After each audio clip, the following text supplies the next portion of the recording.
Hello and welcome back to PYQpedia. हम लोग revision through previous year question series चला रहे हैं जो 17वीं बीपीएससी की एग्ज़ाम होने वाली है प्रीलिम्स उसके लिए। और इसमें हम लोग का 20वां लेक्चर है। इससे पहले हम लोगों ने 1 से 19 लेक्चर किए हैं, जहाँ पे हम लोगों ने 56 टू 59 बीपीएससी से लेकर के 66 बीपीएससी तक के क्वेश्चन किए हैं। और ये 66 बीपीएससी की जो री एग्ज़ाम हुई थी उसकी पार्ट 2 हम लोग कर रहे हैं। इससे पहले पार्ट 1 हम लोग कर लिए हैं। तो जो लोग नए हैं वो पहले 1 से 19 तक की वीडियो देखें, फिर 20वीं वीडियो देखें तो बेनिफिट होगी, क्योंकि जो मैंने पहले एक्सप्लेन कर दिया है उसको मैं अब उतना एक्सप्लेन नहीं कर रहा हूँ। ठीक है, so let's start the session. पहला हमारा क्वेश्चन है कि नेपाल की पहली ट्रांसनेशनल पेट्रोलियम पाइपलाइन कौन से बिहार के किस प्लेस से स्टार्ट हो रहा है। तो बिहार के मोतिहारी से नेपाल के अमलेखगंज तक 69 किलोमीटर की पाइपलाइन बिछाई जा रही है। ठीक है ना, तो ये आपको देखना है ना। तो ये कहाँ से है? मोतिहारी, है ना। तो ये याद रखेंगे बस। अगला क्वेश्चन है कि first integrated check post Bihar में कब बनाया गया था। तो फर्स्ट इंटीग्रेटेड चेक पोस्ट जो है 2018 में बनाया गया था, 2018 में। और सेकंड जो बनाया गया था, सेकंड कहाँ पे बनाया गया था? बिल्ट एट रक्सौल इंडिया और बीरगंज नेपाल, इनके बीच में चेक पोस्ट पहला बनाया गया था 2018 में, इंटीग्रेटेड चेक पोस्ट। और 2020 में सेकंड बनाया गया था, वो कहाँ बनाया था? जोगबनी बिहार और विराटनगर नेपाल। तो दोनों याद रखेंगे, क्वेश्चन पूछ सकता है। ठीक है ना, इंटीग्रेटेड चेक पोस्ट है जहाँ पे क्रॉस बॉर्डर ट्रेड वगैरह, मूवमेंट ऑफ पैसेंजर्स वगैरह के जो होते हैं उन सबको सही सुविधा से पहुँचे, इसके लिए। ठीक है, अगला हमारा क्वेश्चन है कि the headquarter of international boxing federation का हेडक्वार्टर कहाँ है। सो इंटरनेशनल बॉक्सिंग हेडक्वार्टर का है न्यू जर्सी में। ठीक है ना, ये प्रोफेशनल बॉक्सिंग ऑर्गेनाइज करवाता है, it's a non profit organisation. अगला क्वेश्चन है कि Shane Watson has announce his retirement from all form of cricket, he played for which of the following team. Shane Watson उस समय रिटायर किया था, इसलिए न्यूज़ में था। अभी जो रिटायर किया है टेस्ट क्रिकेट से जेम्स एंडरसन जी किए हैं, डेविड वार्नर किए हैं सारे फॉर्मेट से, शिखर धवन सारे फॉर्मेट से किए हैं, विराट कोहली T20 से, रोहित शर्मा T20 से, रविंद्र जडेजा T20 से, दिनेश कार्तिक ऑल फॉर्मेट से किए हैं। तो ये सब कुछ आप चीज़ें देख लेना, है ना। अगला क्वेश्चन है कि इंडिया फर्स्ट डॉल्फिन ऑब्जर्वेटरी कहाँ पे बनाई जा रही है। तो इंडिया का नहीं, एशिया का पहला डॉल्फिन रिसर्च सेंटर कहाँ बना रहा है। सो डॉल्फिन रिसर्च सेंटर जो बन रहा है, dolphin research centre, national dolphin research centre, वो गंगा रिवर के किनारे पटना यूनिवर्सिटी कैंपस में, पटना बिहार में बनाया जा रहा है। नाउ गैंगेटिक जो डॉल्फिन है उसको हम लोग इंडिया का नेशनल एक्वाटिक एनिमल भी है। एक और चीज़ याद रखिएगा, अगर मान लीजिए कि कोई पूछेगा विक्रमशिला गैंगेटिक डॉल्फिन सेंचुरी कहाँ पे है, तो अगर सेंचुरी देखिए, आप याद रखिएगा, रिसर्च सेंटर अगर आपसे पूछेगा तो पटना बोलिएगा। अगर आप विक्रमशिला गंगा डॉल्फिन सेंचुरी पूछेगा तो देन आपको क्या बोलना पड़ेगा? बिहार के भागलपुर में। और इंडिया का ओनली डॉल्फिन सेंचुरी जो है सो बिहार के भागलपुर में है। ठीक है ना। इसके बाद इसको जो है सो जो गंगा रिवर डॉल्फिन है इसको इंडेंजर्ड IUCN में घोषित किया हुआ है। ठीक है, अगला है कि बिहार का पहला रामसर साइट कहाँ पे है। सो बिहार में अब तो 3 रामसर साइट है। बिहार में फर्स्ट रामसर साइट जो है वो बेगूसराय में है। वो कौन सा रामसर साइट है बेगूसराय में कौन सा है? कांवर लेक। अभी तो नागी और नकटी बर्ड सेंचुरी को भी आपको, और कांवर लेक के बारे में एक चीज़ और याद रखिए कि एशिया का सबसे लार्जेस्ट ऑक्सबो लेक है। ठीक है, और सबसे ज़्यादा तमिलनाडु में है, ये याद रखना है। टोटल जो है अभी रामसर साइट है वो इंडिया में 85 है। ठीक है, रामसर जो है एक सिटी है, कहाँ पे? ईरान में। यहाँ पे एक कन्फ्रेंस हुई थी, वहाँ पे ये बात हुई थी कि क्या मेजर लेना चाहिए, क्या स्टेप्स लेना चाहिए टू प्रोटेक्ट द वेटलैंड्स। ठीक है ना, और उसके इकोसिस्टम को। ठीक है ना, तो उसमें आपको ईरान में जगह है ये। क्लियर, समझ में आ गया। और सबसे पहला जो वेटलैंड है, साइट है इंडिया में, वो कौन सा है? चिल्का लेक। ये चिल्का लेक कहाँ पे है? उड़ीसा में है। और केवलादेव नेशनल पार्क, इनको 1981 में आपको रामसर साइट घोषित किया गया था। ठीक है, अगला हमारा है कि who is the champions FID first ever online chess olympiad, पहली बार चेस ओलंपियाड ऑनलाइन हुआ था, उसका विनर कौन है? नहीं इंपॉर्टेंट है, याद नहीं रखेंगे हम लोग। ऑनलाइन जो हुआ था चेस ओलंपियाड, उसके बारे में हम लोग नहीं रखेंगे। हम याद रख लेते हैं कि जो ये जो 45th चेस ओलंपियाड है, 45th चेस ओलंपियाड, वो आपको कहाँ पे हो रहा है? इंटरनेशनल चेस फेडरेशन ऑर्गेनाइज कर रहा है कहाँ पे? बुडापेस्ट में। बुडापेस्ट में, ये आपको 10 से 23 सितंबर के बीच में, बुडापेस्ट हंगरी में। ठीक है, अब इसमें कौन जीता था वो देख लेते हैं। 45th आपको चेस ओलंपियाड, तो यहाँ पे ये जो हुआ है 45th जो हुई है बुडापेस्ट में हुआ है, यहाँ पे आपको इंडिया को गोल्ड मिला है दोनों में, मेंस और वेंस टीम में दोनों जो है सो आपको गोल्ड लिया है। मेंस टीम ने हराया था स्लोवेनिया को, ठीक है, और वुमेन टीम जो है सो आपको अजरबैजान को हराया था। ठीक है ना, तो ये हम लोग को ध्यान रखना है। ठीक है ना, और इंडिया से पहले चाइना ही सिर्फ जीतता था या सोवियत यूनियन जीतता था। ठीक है, इंडियन मेंस टीम जो है सो पहले ब्रोंज जीते थे, बट अभी जो है सो गोल्ड जीता है। ठीक है, तो ये हम लोग को हमारे लिए इम्पोर्टेंट है, ये हम लोग याद रखेंगे। ठीक है, कि कौन कौन इसमें हमारा जीता है इंडिया में। गुकेश जी जीते हैं, गोल्ड जीते हैं गुकेश दोमाराजू, अर्जुन इरगैस, है ना, और विमेन में वंतिका जी थे, दिव्या देशमुख एंड वंतिका। ठीक है, तो बस इतना याद रखेंगे इसमें, इससे ज़्यादा इसमें कुछ करना नहीं है ना। So that's all. Who is the winner of the Italian grand pics? Italian grand pics जो है वो आपको मोटर रेसिंग होती है, मोटर रेसिंग टूर्नामेंट है और बहुत पुरानी है, 1921 में। 2024 में जो जीते हैं वो पहला अगर बात करें तो विनर जो थे वो आपको पोल पोजीशन में देख सकते हैं, लैंडो नॉरिस हैं, ये फेरारी है ना, और सी लेक्लर्क है, ओ पियास्त्री है। ठीक है ना, और फास्टेस्ट में तो पोडियम में याद रखेंगे तो सी लेक्लर्क याद रख सकते हैं। अगला है कि who hosted the event called one more thing. ये वन मोर थिंग जो है सो ये आपको एप्पल ने अपने प्रोडक्ट लॉन्च करने के लिए एक वो इवेंट जो लॉन्च नाम देती है वो उसका नाम है one more thing. So Apple ने जो भी कोई नई प्रोडक्ट लाती है तो उसमें वो उसका इवेंट का नाम होता है वन मोर थिंग। ठीक है, अगला क्वेश्चन है कि आई एम नो मसीहा, मैं मसीहा नहीं हूँ, ये किसने किताब लिखी है, उसके ऑथर कौन है? तो ये आपको ये हैं सोनू सूद जी, सोनू सूद, मीना के अय्यर के साथ में ये बुक लिखी है सोनू सूद ने। अगला है कि the first human fossil was found from which river valley, किस रिवर वैली में पहला ह्यूमन फॉसिल मिला है हमें? ठीक है ना, तो ये आपको मिली है नर्मदा वैली में मिली है, और साउथ एशिया का पहला एंशिएंट ह्यूमन रिमेन्स मिला है। कौन किया है डिस्कवर इसको? इसका नाम है अरुण सोनकिया, अरुण सोनकिया ये किए हैं। और नर्मदा के जो ह्यूमन है वो पैलियोलिथिक मैन है, तो इसको पहले नर्मदा मैन बोलते थे, अब हम लोग बोले हैं कि ये जो है सो होमो इरेक्टस कैटेगरी को है, होमो इरेक्टस है और प्लेस्टोसीन पीरियड का ही ये है। ठीक है ना, तो ये ध्यान रखना है। और ये कहाँ पे मिला है? हंथौरा 1982 में मिला था। हंथौरा एक प्लेस है नर्मदा वैली में, वहाँ पे। So first human fossil were found which river valley in India? Narmada valley, इतना याद रखें आप।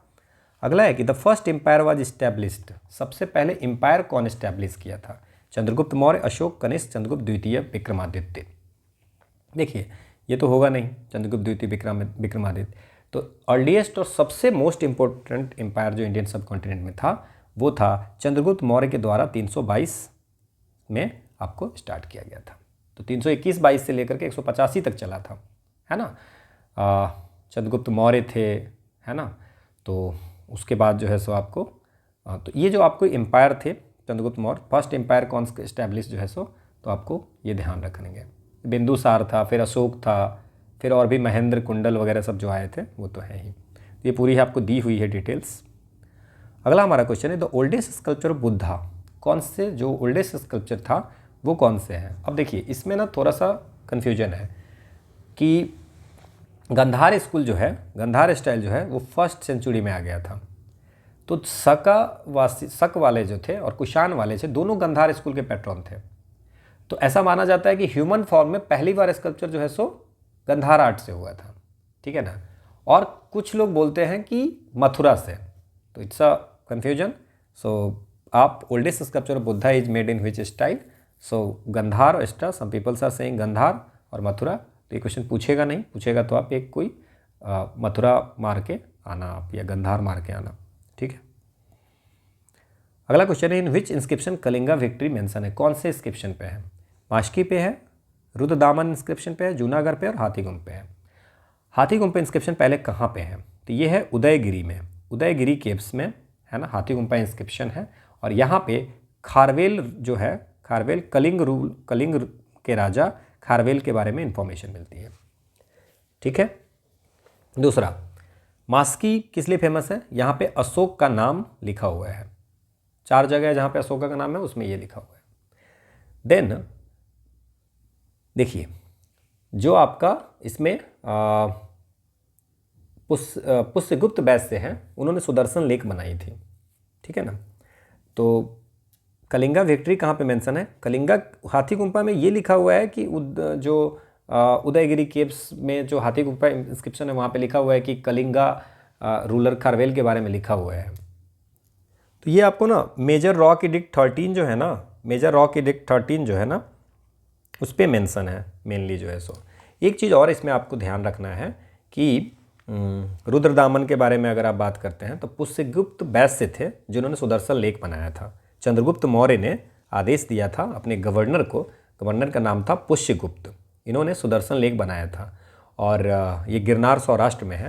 और सुदर्शन लेक जो बनवाया था किसने बनाया था? पुष्यगुप्त बैस्य ने बनाया था। पुष्यगुप्त बैस्य ने किसके आदेश पे? चंद्रगुप्त मौर्य के आदेश पे बनाया था। इतना याद रख लिए, गिरनार सौराष्ट्र में है ये। और सुदर्शन लेक को रिपेयर जो किया गया था, रिनोवेट किया गया था, वो सका रूलर रुद्रदामन ने किया था, ठीक है, रुद्रदामन में किया था, ठीक है ना। और ये भी याद रखना है कि सेकेंड टाइम भी इसको रिपेयर किया गया था, उसको स्कंदगुप्त ने किया था। स्कंदगुप्त अपने गवर्नर जो हैं वो परामत्त को बोला था रिपेयर करने के लिए। 3-4 चीज़ इसमें याद रख लेंगे। क्या याद रखेंगे? चंद्रगुप्त मौर्य के कहने पे पुष्यगुप्त बैस्य ने सुदर्शन लेक बनवाया। कहाँ है सुदर्शन लेक? गिरनार सौराष्ट्र में है। और सुदर्शन लेक को रिपेयर जो कराया था वो सका रूलर था रुद्रदामन, ठीक है, ये मेंशन है रुद्रदामन इंस्क्रिप्शन में, है ना। और इसको फिर से रिपेयर कराया गया, स्कंदगुप्त ने बोला अपने गवर्नर परामत्त को कि जाइए आप इसका रिपेयर करवाइए। तो इतनी इन्फॉर्मेशन मुझे लगता है याद हो जाएगा आपको। अगला है कि हुए स्टार्टेड पब्लिक डिस्ट्रीब्यूशन सिस्टम? सल्तनत पीरियड में पब्लिक डिस्ट्रीब्यूट, ठीक है ना, सल्तनत काल में पब्लिक डिस्ट्रीब्यूशन सिस्टम किसने स्टार्ट किया था? तो ये आपको किया था अलाउद्दीन खिलजी ने। इन्होंने प्राइस कंट्रोल किया था और इसेंशियल गुड्स जो होगा वो आपको कैसे डिस्ट्रीब्यूट करने हैं उस पर किया था कि लोगों को फूड जो है सो अफोर्डेबल प्राइस पे मिले। अगला क्वेश्चन है कि which famous war took place? 1565 में कौन सी युद्ध हुई थी भाई? पानीपत की पहले युद्ध हुई थी 1526 में। किसके किसके बीच में? बाबर और लोधी के बीच में। कौन जीता? लोधी। बाबर जीता, लोधी हार गया। पानीपत की दूसरी युद्ध कब होती है? 1556 में होती है। किसके किसके बीच में होती है? अकबर, हेमू। कौन हारता जीतता है? अकबर। देन खानवा युद्ध कब होती है? 1527, है ना। तो 1527 में होती है तो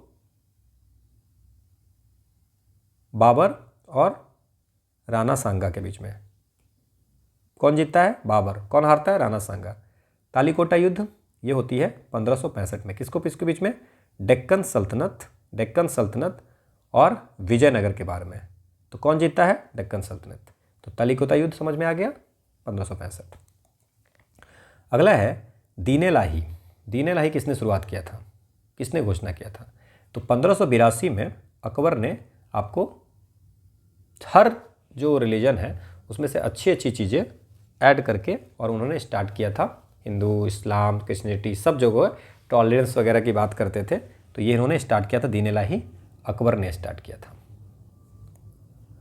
अगला क्वेश्चन है अष्टप्रधान जो है वो किसके द्वारा स्टार्ट किया गया था? तो शिवाजी के द्वारा किया गया था। प्राइम मिनिस्टर को पेशवा बोलते हैं, कमांडर इन चीफ को सेनापति, फाइनेंस मिनिस्टर को मजूमदार, है ना, ऑफिशियल को सचिव, है ना, वक्का नबीश बोलते हैं intelligence post and household affairs को, न्यायाधीश चीफ जस्टिस को, पंडित राव हाई पोस्ट, दाबीर फॉरेन मिनिस्टर को। ये हम लोग पिछले क्लास में भी किए हैं, ठीक है। Who was the first governor general of India? India का फर्स्ट गवर्नर जनरल कौन है? देखिए फर्स्ट गवर्नर जनरल जो है इंडिया का कौन है? तो अगर हम बात करें कि गवर्नर ऑफ बंगाल कौन है, फर्स्ट गवर्नर ऑफ बंगाल कौन था। तो बंगाल का फर्स्ट गवर्नर जनरल, बंगाल का फर्स्ट गवर्नर जनरल जो था वो थे वारेन हास्टिंग। कौन थे? Warren Hasting. ठीक है, अब बात करते हैं। तो first governor general of Bengal क्या होगा? वो हो गए वारेन हास्टिंग। First governor general of India कौन होंगे? इंडिया के कौन होंगे? तो ये हैं विलियम वेंटिंक है ना, ऑप्शन में नहीं है, सो नन ऑफ द अबव होगा। अब हम बात करते हैं और इसमें वायसराय फर्स्ट कौन से होंगे? फर्स्ट वायसराय जो होंगे वो कौन से हैं? कैनिंग। ठीक है, अच्छा लॉर्ड मायो के बारे में कुछ इन्फॉर्मेशन बता दें। इनको अपने टेन्योर में ही असैसिनेट कर दिया गया था, मर्डर कर दिया गया था ड्यूरिंग हिज टेन्योर। ठीक है, तो ये आपको सेडिशन एक्ट 1870 में इन्होंने ही लाया था वहाबी मूवमेंट को हटाने के लिए। लॉर्ड लीटन के बारे में, लॉर्ड लीटन के समय में दिल्ली दरबार हुआ था 1877 में, है ना, और पहली बार। देन 1876-77 की जो फेमिन आई थी वो आई थी इसके समय में, और इन्होंने इन्हीं के समय में क्वीन विक्टोरिया को जो है सो कैसरे हिंद की उपाधि मिली थी, कैसरे हिंद की। लॉर्ड कैनिंग बात कर लिया हमने, है ना। लॉर्ड डफरिन जो है सो ये बंगाल टेनेंसी एक्ट वगैरह आया था, इन्हीं के समय में आईएनसी का फॉर्मेशन हुआ था। थोड़ी बहुत चीज़ें याद रखेंगे एक एक क्वेश्चन में तो काम हो जाएगा। अगला क्वेश्चन है कि who was the founder of British empire in India? ये कैप्टन स्लीमैन आपको पता है किस चीज़ के लिए है? सप्रेशन ऑफ ठग के लिए रिमेंबर इनको किया जाता है। तो पूछ रहा है कि ब्रिटिश एम्पायर को इंडिया में फाउंडर कौन है? तो ये है लॉर्ड क्लाइव जी, है ना, रॉबर्ट क्लाइव ही इसको बोलते हैं, क्योंकि बैटल को प्लासी में जो ये जीते थे 1757 में जो बैटल ऑफ प्लासी हुआ था, वहाँ से आपको ब्रिटिश पॉलिटिकल कंट्रोल इंडिया में स्टार्ट होता है, तो इनको हम फाउंडर मानते हैं। ठीक है ना। और सप्रेशन ऑफ ठगी हम बता दिए कि बेंटिक ने विलियम स्लीमन को दिया था सप्रेशन ऑफ ठगी के लिए, तो ये हो गया।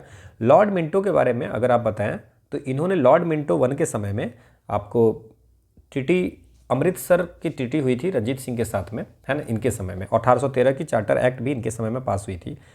ठीक है ना, तो ये इतनी चीज़ें हम लोग याद रखते हैं। लॉर्ड मिंटो 2 जो थे उनके समय में मॉर्ली मिंटो रिफॉर्म्स आई थी, है ना।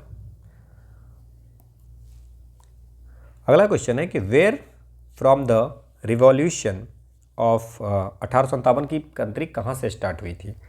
लखनऊ, इलाहाबाद, झांसी, मेरठ। तो आफ्टरनून 10 मई 1857 को सिपाही जो है मेरठ में ब्रोकआउट हो गया, म्यूटनी मतलब विद्रोह कर दिया था। तो ये आपको first war of Indian independence इसको बोलते थे, है ना, मेरठ से स्टार्ट हुआ। मुंडा रिवोल्ट के लीडर कौन से? आसान सा क्वेश्चन है। मुंडा रिवोल्ट जो है वो आपको कहाँ? छोटा नागपुर प्लेटू में हुआ था 1890s के आसपास में। बिरसा मुंडा इसके लेट थे। बिरसा मुंडा को धरती अब्बा भी बोलते हैं। इसको जो रिवोल्ट है उसको उलगुलन भी बोलते हैं, है ना। इन्होंने मुंडा को बोला था कि आप लिकर पीना बंद कर दीजिए, अपने विलेज को साफ रखिए, है ना। तो ये सारी चीज़ें हैं। और इनके सम्मान में बिरसा मुंडा की जयंती 15 नवंबर को आती है। 15 नवंबर में 150 साल पूरा होने पे अभी 150 रुपये के सिक्के लॉन्च की गई है। और इस दिन हम लोग मनाते हैं जनजातीय गौरव दिवस। तो ये सब याद रखेंगे थोड़ी थोड़ी चीज़ें, है ना। अगला हमारा क्वेश्चन है कि आर्य समाज की स्थापना किसने की है? तो आर्य समाज की जो स्थापना है वो किया है दयानंद सरस्वती ने 1875 में आर्य समाज की स्थापना की है। ठीक है ना। और इन्होंने जो ये आर्य समाज की थी, इन्होंने विडो रिमैरिज को बोला था कि होना चाहिए, गर्ल को पढ़ाना चाहिए, चाइल्ड मैरिज को अपोज किया था, है ना। इन्होंने आपको बोला था कि वैदिक टीचिंग पे हिंदू सोसाइटी को यूनाइट करने की बात किए थे। ठीक है, बस इतना याद रखें। अगला क्वेश्चन है कि who was to receive first Bharat Ratna सबसे पहले किसको मिला था? ठीक है ना। Who was to receive first Bharat Ratna? First Bharat Ratna जो मिला था वो 3 लोगों को मिला था। एक मिला था चक्रवर्ती राजगोपालाचारी को मिला था। दूसरा सर्वपल्ली राधाकृष्णन को मिला था, राधाकृष्णन को। और सीवी रमन, इन सबको 1954 में मिला है। पंडित जवाहरलाल नेहरू को 1955 में मिला है। ठीक है, पंडित जवाहरलाल नेहरू को 1955 में। तो पहला किसको मिला है? इसमें आ जाएंगे सर्वपल्ली राधाकृष्णन। लाल बहादुर शास्त्री, अच्छा, राजेंद्र प्रसाद को 1962 में मिला है। इससे पहले बिहार में कितने लोगों को मिला है? अभी तक 5 लोगों को मिला है। ठीक है, सर्वपल्ली राधाकृष्णन को 1954 में मिला है। पहली बार जो मिला था 3 लोगों को, चक्रवर्ती राज गोपालाचारी को मिला था, सर्वपल्ली राधाकृष्णन को मिला था और सीवी रमन को मिला था। क्लियर। इसके बाद याद क्या रखेंगे, ये समझ में आ गया। दूसरा क्या याद रखेंगे कि बिहार में कितने लोगों को मिला है। बिहार में मिले हैं 5 लोगों को। पहला मिला था बीसी रॉय को, विधान चंद्र रॉय को 1961 में। बीसी रॉय के बाद मिला है राजेंद्र प्रसाद जी को, राजेंद्र प्रसाद जी को 1962 में मिला है। इसके बाद आपको राजेंद्र प्रसाद के बाद किसको मिला है, जयप्रकाश नारायण, जयप्रकाश नारायण को मिला है 1999 में। बिस्मिल्लाह खान को मिला है 2001 में। और अभी जो है सो रिसेंट मिला है कर्पूरी ठाकुर जी को। ठीक है। लाल बहादुर शास्त्री को जो मिला था, लाल बहादुर शास्त्री को कब मिला था, 1966 में, मरने के बाद मिला था।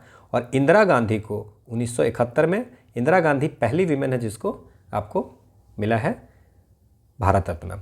एक चीज़ और याद रखिए, खान अब्दुल गफ्फार खान पहला नॉन इंडियन थे जिनको आपको भारत रत्न मिला है। और नेल्सन मंडेला को भी मिला हुआ है।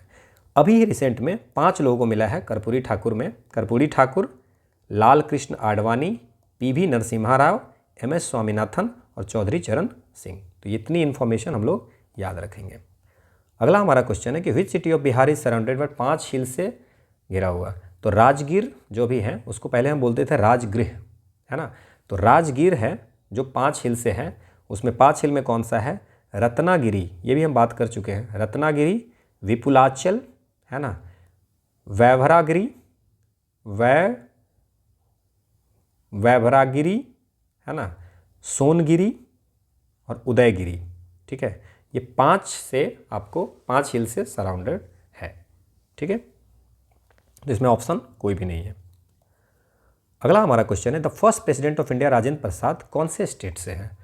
आसान सा क्वेश्चन है। फर्स्ट प्रेसिडेंट जो राजेंद्र प्रसाद है वो 26 जनवरी 1950 से 13 मई 1962 तक रहे थे भारत के प्रथम राष्ट्रपति। ये बिहार के जीरादेई से हैं, बिहार के जीरादेई से आपको बिलोंग करते हैं। और इनका जन्म हुआ था 3 दिसंबर 1884 को। ठीक है। अगला क्वेश्चन है कि 16वां सेशन जो बिहारी स्टूडेंट कॉन्फ्रेंस का है वो कहाँ हुआ था। तो 16वां सेशन कहाँ हुआ था ये देखिए। तो बिहारी जो स्टूडेंट कॉन्फ्रेंस था वो जो स्टार्ट किया था वो 1906 में आपको राजेंद्र प्रसाद ने इस्टेब्लिश किया था, है ना। स्टूडेंट में स्पिरिट जो है सो आपको फैलाने के लिए आपको ये आपको स्टार्ट किया था इन्होंने। 16वां सेशन जो हुआ था वो 1921 में हुआ था, 1921 में हुआ था। डैट इज यहाँ पे 1921 में हुआ था, हजारीबाग में हुआ था। इसमें जो आपको हेड थी वो थी श्रीमती सरला देवी। ठीक है। 1928 में बिहारी स्टूडेंट कॉन्फ्रेंस जो हुआ था वो हुआ था मोतिहारी में। और कौन हेड थे, प्रोफेसर ज्ञान सहाय, ज्ञान सहाय, बिहार युवक संघ के प्रोफेसर ज्ञान सहाय। ठीक है ना। और जो 15वां सेशन हुआ था, 15th सेशन हुआ था वो हुआ था डाल्टनगंज, पलामू में, डाल्टनगंज झारखंड में, है ना, 1920 में। तो ये सब याद रखेंगे थोड़ी थोड़ी चीज़ें। हजारीबाग वाला इंपॉर्टेंट है इसलिए। ठीक है। अगला हमारा क्वेश्चन है कि oldest culture from Chirand of Bihar. Chirand जो है बिहार के चिरांद की सब कौन सी संस्कृति की, पैलोलिथिक कल्चर की, मेसोलिथिक, नियोलिथिक और चैल्कोलिथिक। नियोलिथिक कल्चर का जो है सो आपको सारण डिस्ट्रिक्ट में, कहाँ पे, चिरांद सारण डिस्ट्रिक्ट में आपको गंगा और घाघरा, है ना, इसके कन्फ्लुएंस पे आपको सारण डिस्ट्रिक्ट में फर्स्ट नियोलिथिक कल्चर जो है गंगा वैली का वो पाया गया था चिरांद में। तो नियोलिथिक कल्चर है। अगला हमारा क्वेश्चन है कि बाबा ठाकुर दास कौन सी सोसाइटी पटना में इस्टेब्लिश किए थे। बाबा ठाकुर दास रामकृष्ण सोसाइटी बनाए, इस्टेब्लिश किए थे 1906-7 में। ठीक है ना। और ये सोसाइटी जो है कलकत्ता में आपको 1897 में विवेकानंद ने आपको किया था कि वेदांत को हम पढ़ाएंगे भी, है ना, और रामकृष्ण की जो फिलॉसफी है वो भी हम आपको समझाएंगे और लोगों की सोशल कंडीशन भी ठीक होगी। ठीक है ना। एक चीज़ और याद रखिएगा, सेवा समिति जो है, ठीक है ना, तो ये तो आप समझ गए 1906-7 में बिहार में रामकृष्ण को कौन, बाबा ठाकुर दास ने किया था इस्टेब्लिश। सेवा समिति के बारे में आप लोग, ये इलाहाबाद जो भी प्रयागराज है वहाँ पे किया गया था 1914 में। और कुंजरू, हृदयनाथ कुंजरू ने इसको फाउंड किया था। सोशल सर्विस लीग जो है वो नारायण मनोहर जोशी ने 1911 में किया था। सर्वेंट ऑफ इंडिया सोसाइटी आप लोगों को पता है 1905 में आपको पुणे महाराष्ट्र में गोपाल कृष्ण गोखले ने स्टार्ट किया था। This is the social reform organisation. सारी चीज़ें आप पढ़ के रखेंगे। अगला है बिहार का पहला गवर्नर कौन था आफ्टर इंडिपेंडेंस। तो फर्स्ट गवर्नर जो बिहार का था, अच्छा वो कौन था? जयराम दास दौलत राम। अब क्वेश्चन सुनिए, ठीक है ना। देखिए 1912 से पहले, ठीक है ना, बिहार जो है सो ग्रेटर बंगाल का पार्ट होता था, ठीक है ना। तो ग्रेटर बंगाल का जो पार्ट होता था तो बिहार उस समय में आपको लेफ्टिनेंट गवर्नर से रूल होते थे। तो लेफ्टिनेंट गवर्नर, पहला बिहार का लेफ्टिनेंट गवर्नर कौन था? वो याद रखिए, सर चार्ल्स स्टुअर्ट बेली। ये याद रखेंगे। तो आप याद रखिए कि 1912 से पहले बिहार जो है सो बंगाल, ग्रेटर बंगाल का पार्ट होता था और वो बिहार जो है so ruled by the lieutenant governor. तो बिहार का पहला लेफ्टिनेंट गवर्नर जो थे वो चार्ल्स स्टुअर्ट बेली थे, ठीक है ना। इसके बाद पहला governor, first governor of Bihar जब बंगाल से हट गया तो बिहार का पहला गवर्नर जो ब्रिटिश इंडिया में बना उनका नाम है sir James David Sipton, sir James David Sipton. और इंडिपेंडेंस के बाद जो पहला बना वो जयराम दौलत राम। तो तीनों याद रखेंगे। जब बिहार बंगाल का पार्ट था उस समय बिहार जो है सो रूल होता था लेफ्टिनेंट गवर्नर के द्वारा और पहला लेफ्टिनेंट गवर्नर बिहार के जो थे वो थे सर चार्ल्स स्टुअर्ट बेली। इसके बाद जब बिहार अलग हो गया तो बिहार के जो गवर्नर थे ब्रिटिश इंडिया में उसका नाम था सर जेम्स डेविड सिप्टॉन और फर्स्ट गवर्नर आफ्टर इंडिपेंडेंस जो थे वो थे जयराम दास दौलत राम। तीन गवर्नर आपको याद रखना है इसमें। अगला हमारा क्वेश्चन है कि नियाग्रा फॉल्स जो है सो नॉर्थ अमेरिका में है बट किसके किसके बीच में है? तो ये आपको लेक इरी और लेक ओंटारियो के बीच में है, ठीक है ना। और नियाग्रा जो है रिवर जो है वो यूएसए और कनाडा के बीच में, यूएसए एंड कनाडा के बीच में इंटरनेशनल आपको बॉर्डर भी शेयर करती है। इसमें 5 जो लेक है great lakes, lake Superior, lake Huron, lake Michigan, lake Erie और lake Ontario. So lake Erie और ओंटारियो के बीच में आपको नियाग्रा फॉल्स है, ठीक है। क्लियर चलेगा? 5 लेक कौन कौन सब है कर लिया आपने। One of the following pairs is a mismatch. कौन सी पेयर मिसमैच है? कुछ ट्राइब्स का नाम दिया हुआ है, मिशाई है, सकाई है, बेदौन है और किर्गिश है। ये कहाँ से हैं? सो मिसाई जो है इंडिजिनस पीपल है, ये आपको केन्या में और तंजानिया में रहते हैं। Kenya, central east Africa, so Kenya and Tanzania. तो तंजानिया और केन्या कहाँ पे? सेंट्रल ईस्टर्न अफ्रीका में है, इसलिए ये सही है। मासाई जो है वो आपको केन्या और तंजानिया में पाए जाते हैं और Kenya Tanzania central eastern Africa में है। सकाई जो है ये आपको मलेशिया का नहीं है, इंडोनेशिया का है। इंडोनेशिया का है, जनरली ये सुमात्रा में रहते हैं। बेदौन जो है ये नोमैडिक है, अरब में रहते हैं, है ना, अरबियन पेनिनसुला में, ये सही है। और किर्गिज जो है वो आपको तुर्की के एथनिक ग्रुप है, किर्गिस्तान में रहते हैं। कहाँ पे? किर्गिस्तान में रहते हैं। तो वो कहाँ पे है? सेंट्रल एशिया में। सो आंसर हो गया, कौन सा मिसमैच हो गया? सकाई, ठीक है। अगला हमारा क्वेश्चन है विच of the following is not a coalfield. Germany के कोलफील्ड, है ना। सो रूहर वैली, लॉरेन बेसिन, सार बेसिन और अचेन बेसिन। सो लॉरेन बेसिन जो है ये आपको है फ्रांस में, ठीक है। बाकी रूहर वैली हो गया, सार बेसिन होगा, केन होगा, ये सब जर्मनी की कोलफील्ड है। सो आंसर हो गया नॉट कोलफील्ड जर्मनी है, Lorraine basin which is in the France, ठीक है। अगला है name of the city of Russia that is known as Venice of north. किसको बोलते हैं? रूस के उस शहर का नाम बताइए जिसे वेनिस ऑफ नॉर्थ के नाम से जाना जाता है। तो ये सेंट पीटर्सबर्ग है, इसको वेनिस ऑफ नॉर्थ बोला जाता है। और यहाँ पे कैनाल और ब्रिज की बहुत एक्सटेंसिव नेटवर्क है ना। तो ये it is similar to the Italian city of Venice. तो इटली में सिटी है ना वेनिस, तो उसके जैसा है, इसलिए बोलते हैं सेंट पीटर्सबर्ग को वेनिस ऑफ द नॉर्थ। का वेनिस जो है वो आपको सेंट पीटर्सबर्ग को बोलते हैं बिकॉज ये इटालियन सिटी वेनिस की तरह है। अगला है कि पाइरेन्स जो है माउंटेन रेंज है वो 2 किस कंट्री को सेपरेट करती है? तो पाइरेन जो है सो स्पेन और फ्रांस को सेपरेट करती है। किसको करती है? स्पेन और फ्रांस को। आप देख सकते हो ये पायरिन्स है, ये स्पेन और फ्रांस को सेपरेट करती है।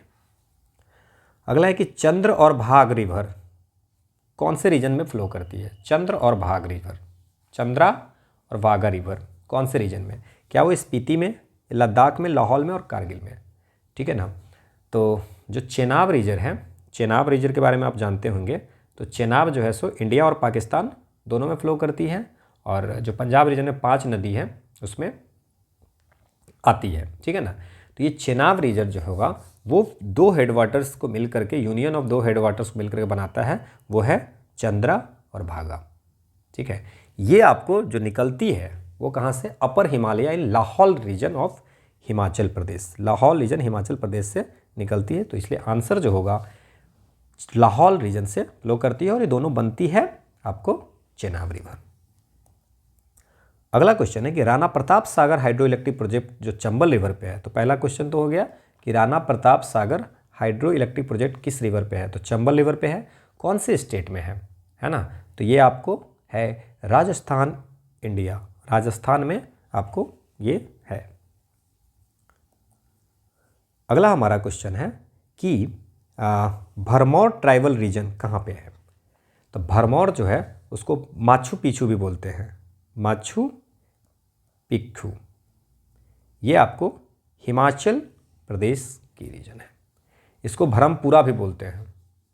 और ब्रह्मपुरा जो है, भरमौर या ब्रह्मपुरा जो है, ये आपको पहले चंबा डिस्ट्रिक्ट, हिमाचल प्रदेश की चंबा डिस्ट्रिक्ट की ancient capital of Chamba district हुआ करती थी ब्रह्मपुर।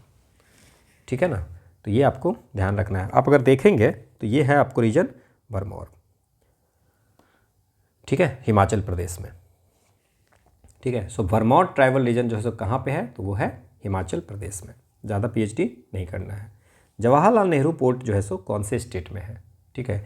जवाहरलाल नेहरू पोर्ट को न्हावा सेवा पोर्ट भी बोलते हैं, और लार्जेस्ट कंटेनर पोर्ट है इंडिया में, लार्जेस्ट कंटेनर पोर्ट इंडिया में है। ये आपको महाराष्ट्र ईस्ट ऑफ मुंबई में है। So this is the answer is Maharashtra.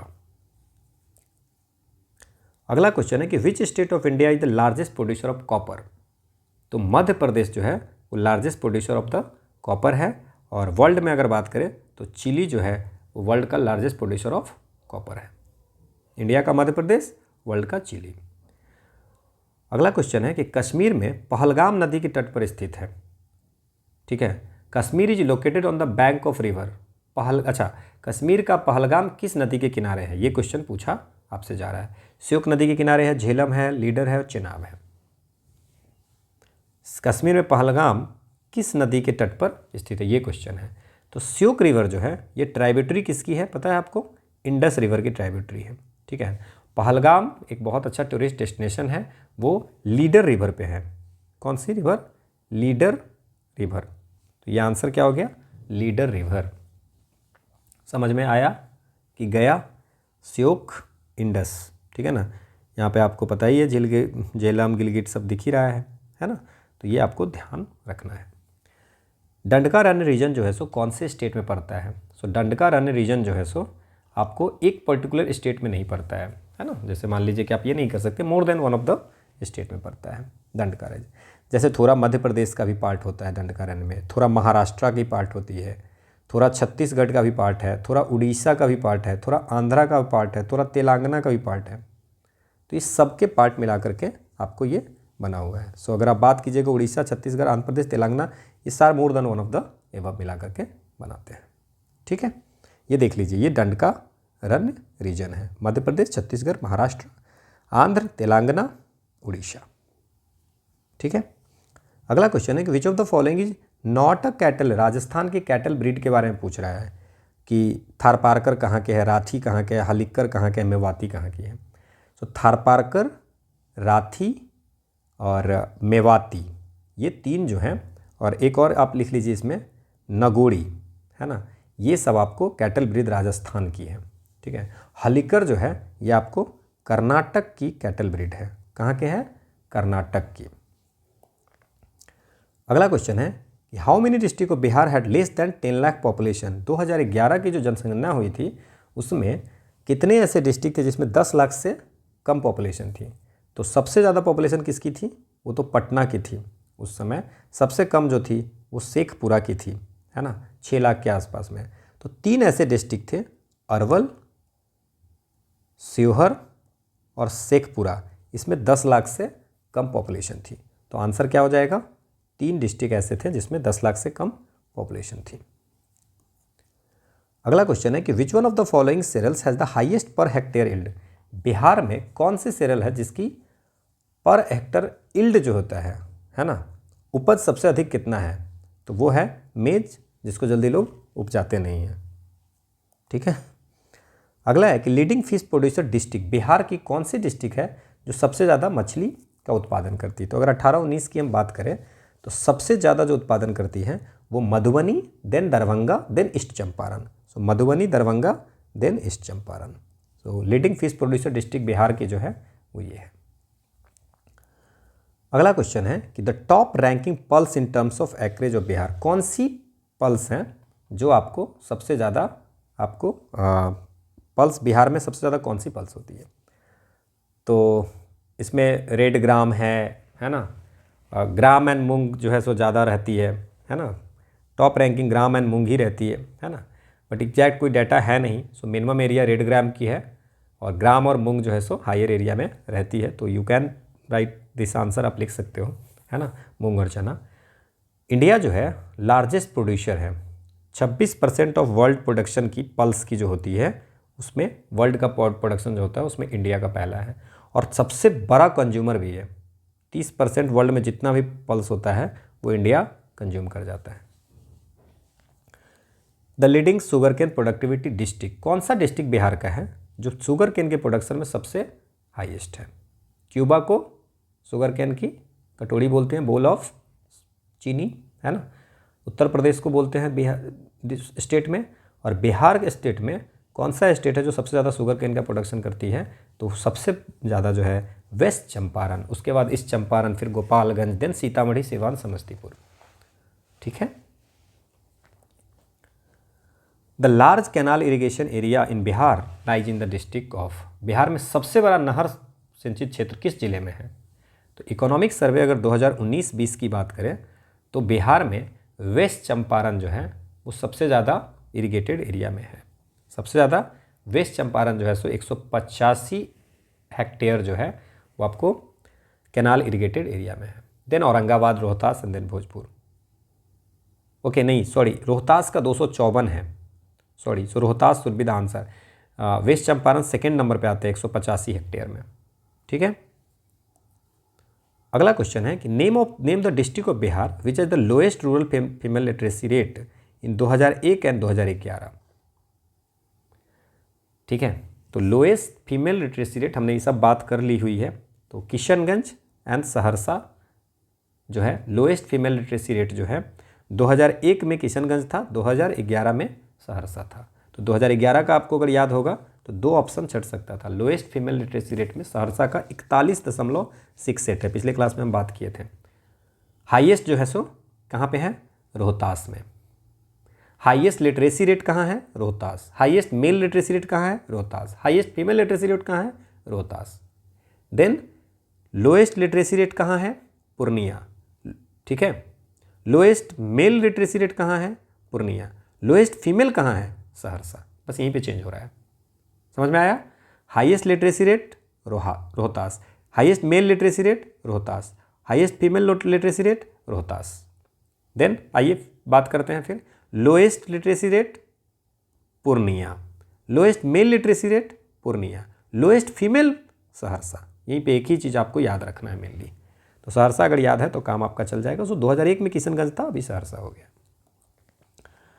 This is all about for today session and this is the quote of the day. Today is your opportunity to build the tomorrows you want. आप कल क्या बनना चाहते हैं, कल क्या करना चाहते हैं, वो आज आपको अपॉर्चुनिटी है कि कल को आप आज बना सकते हो।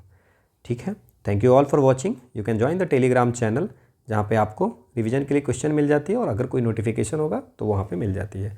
Again thank you.